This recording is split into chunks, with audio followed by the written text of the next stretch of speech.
Hi students, कैसे हैं आप लोग। मैं Manoj sir from RGT classes. हम लोग आज एसएसटी के थोड़े टिप्स लेंगे ताकि आपके बोर्ड एग्जाम में थोड़ा फायदा हो जाए। ठीक है, आपने ऑलमोस्ट सब कुछ पढ़ लिया है। ठीक है, ऑफलाइन के अंदर अब पेपर में कैसा प्रेजेंटेशन करना है, कैसे लिखना है, वो थोड़ा मैं आपको टिप्स दूंगा। ठीक है, अब देखिए, जो हिस्ट्री आप पार्ट लिखते हो, हिस्ट्री के अंदर जो भी स्टोरी है वो फैक्चुअल स्टोरी है, फैक्ट है, और उसका आपका आंसर सीक्वेंस में होना चाहिए। फर्स्ट पार्ट क्या होगा, सेकेंड पार्ट, मिडिल पार्ट क्या होगा, देन एंड का पार्ट क्या होगा। ठीक है, ऐसा आप सीक्वेंस में लिखो, क्योंकि स्टोरी कभी भी सीक्वेंस में सुनने में अच्छा लगता है।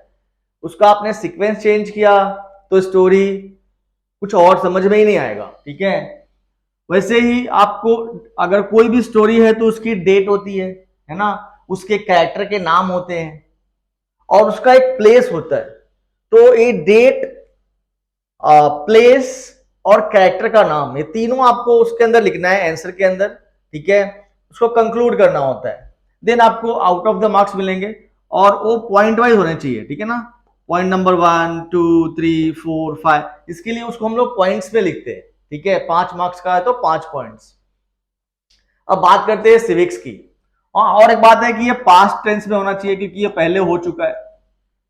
अब बात करते हैं हम लोग सिविक्स की। ठीक है, सिविक्स में क्या होता है ना, ये सब कॉन्स्टिट्यूशन का वर्ड्स यूज करना होता है, लॉ है। ठीक है, तो आप जो भी लॉ है वो वर्ड्स को आप चेंज नहीं कर सकते, एक्ट है, वो गवर्नमेंट ने पास किया हुआ है। ठीक है, तो जो रूल्स है, रेगुलेशंस है, एक्ट है, वो अपने वर्ड्स में ही होगा, वो वर्ड्स को आप चेंज नहीं करना। ठीक है, विधानसभा है, लोकसभा है, तो आप नाम चेंज नहीं कर सकते हो।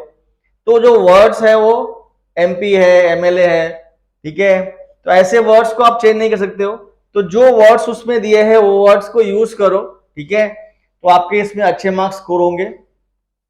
देन ज्योग्राफी है। ज्योग्राफी के अंदर देखो, वो तो एक जस्ट एक साइंस के जैसा है। ठीक है ना, रिसर्च किया हुआ रहता है, रिवर है, सॉइल है।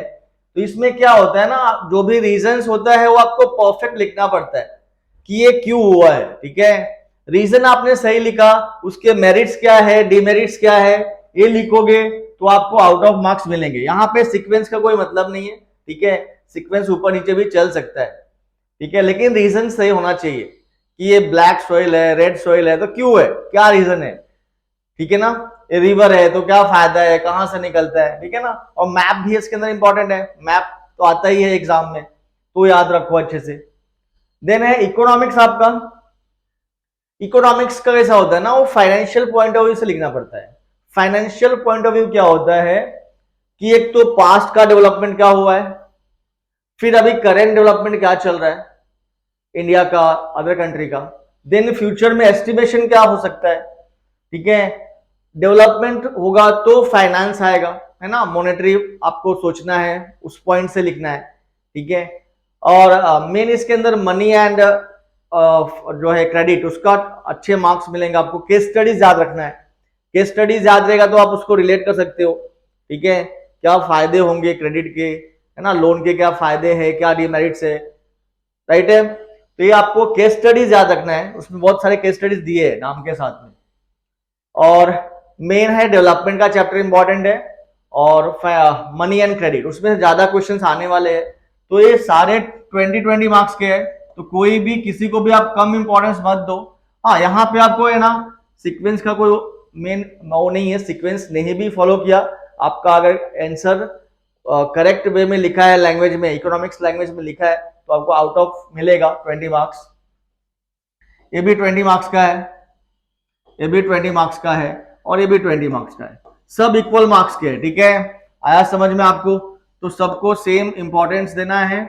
और बात, आप मैक्सिमम 200 एमसीक्यूज कर लो, आपको 20 आउट ऑफ 20 मिल जाएगा। ठीक है, और आप ऑलमोस्ट, मुझे लगता है कि हमारे पास जितने बच्चे हैं 90, उसमें से 40 स्टूडेंट्स तो 100 में 100 ला ही सकते। ठीक है, और बाकी जो बच्चे हो 90 प्लस लाएंगे सारे के सारे। ठीक है, तो all the best, happy Holi to all of you.